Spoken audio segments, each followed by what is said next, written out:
Good evening! My Pinipinturahan. ganap videos for today is nagpipintura ng kisame sa labas. Just want to let you know guys, hindi pala ganun kadali magpintura.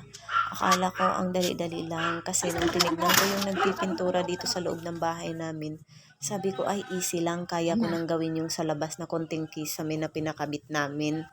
Tapos, ayan nga ang nangyayari guys. Ako ang nagpintura, hindi ko na pinabalik yung gumawa dun sa loob. Dito siguro Sila pag na 2 rin times naman no. nagkabit ng kisame. Ako nang tumapos.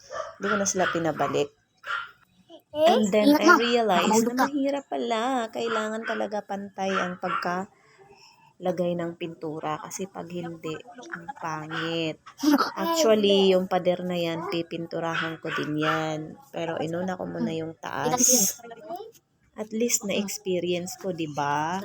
Oh, Pintura mamaya pa. bongga ang lola nyo. Yan, sige, ma. Magaling magpintura.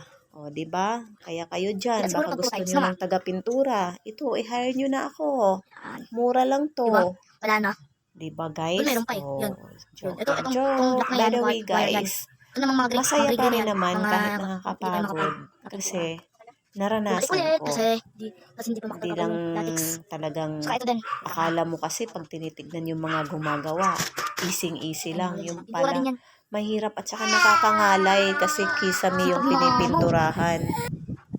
Pero success naman guys, natapos ko yan in fairness. Pati pa nga yung padere, hindi ko lang nakuhanan. Tomorrow na lang yung update ng aking pagkapintura sa pader. Ayan guys, yan lang ang aking masasabi sa nagawa ko ngayong araw na to.